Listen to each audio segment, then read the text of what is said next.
What does it actually mean to have a strong body and a strong mind? I don't necessarily think it's only the ability to push to do hard things.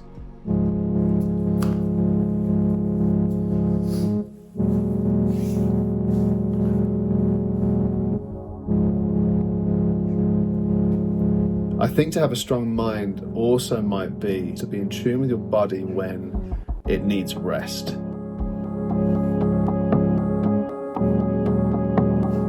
When I've started, and even now I hear a lot of noise, forget the pain, push through it, train harder, train faster, ignore the pain.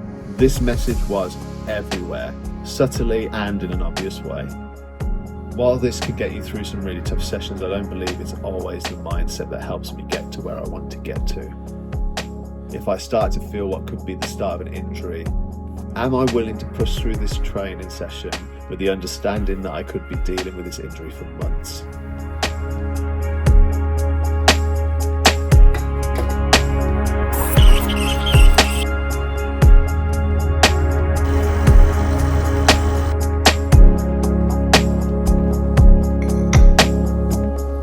Is this training run worth it? What are the repercussions if this injury becomes a big issue for the next 2 months?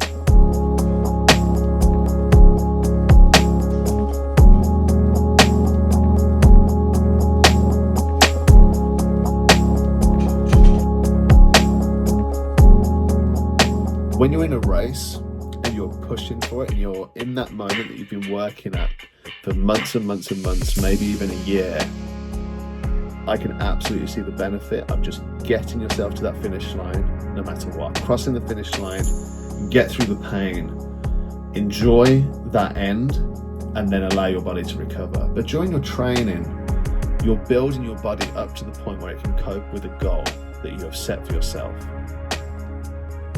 It's not the time to be pushing PBs beyond your ability or allowing ego to take such a hold of you that you feel you have to get through it. What are the repercussions if this injury becomes a big issue for the next 2 months? Okay, aim today was to do half marathon. I think I might cut it short. I've probably got about an hour and a half to run, and it is hot today, so I'm going to do maybe 10, maybe 15. I'm going to run for about 45 minutes and just see how far I get. My knee's starting to feel a lot better. I'm sure with more distance that little pain is going to come back. So when I'm training, I need to listen to my body to allow tomorrow's training session to be better. I have a little mental switch that I need to address where if I stop running, I feel like I'm failing. And there's a need for me to keep running and constantly keep going. And I know when I've done some of the trail runs, I've seen plenty of people walking up the hills, and I just don't allow myself that moment. I always run as an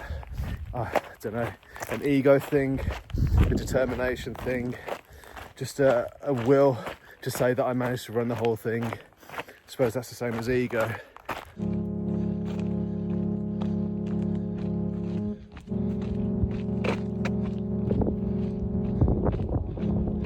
It's getting better and better and better, and now all of a sudden it's got significantly worse. It's so disappointing. Oh, God. Injuries suck. This is a very small part of the story. It's a very important part of the story. It's not the great runs, the exciting runs, the PBs that are gonna get me to the finish line of this 50 miler. It's dealing with these situations and dealing with mental fatigue that is dealing with injuries. How do I recover from these mentally and physically? How do I give myself the time to do that and prepare? And it takes real grit and resilience to keep coming back. Taking the joy from where I am where I get to come out and run.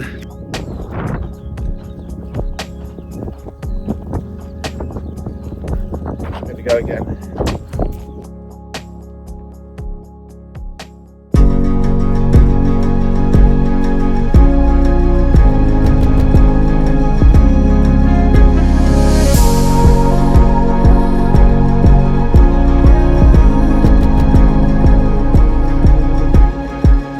Our minds and our bodies are so strong, and they do such a great job of recovering from tough things.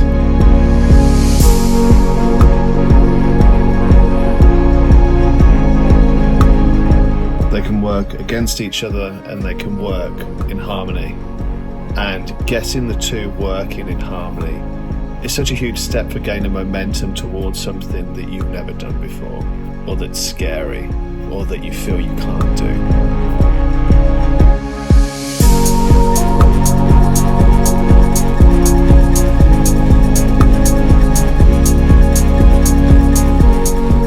Our bodies and our minds are so capable of taking charge. I've had one hiccup so far in my prep for this 50-mile ultramarathon, and I'm sure this won't be the last.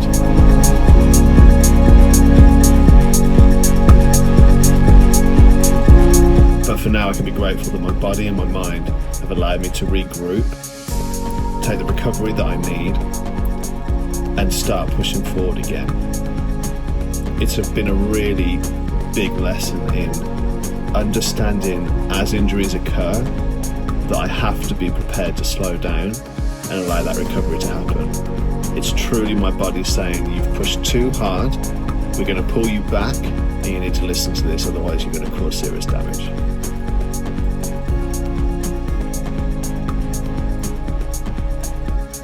The post-marathon recovery was a warning sign that actually I have more work to do to prepare my body for that kind of distance and beyond.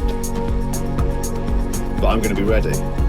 I'm going to work as hard as I can to make sure that I can achieve that goal. My perceived success won't necessarily be the finish line of the 50-mile ultramarathon. It'll be the ability to show up on the day and try my absolute best. And if my absolute best doesn't pull it off, then I'm going to allow my mind to take lead and make sure that I'm aware that I've given everything that I could, and I should be proud of that.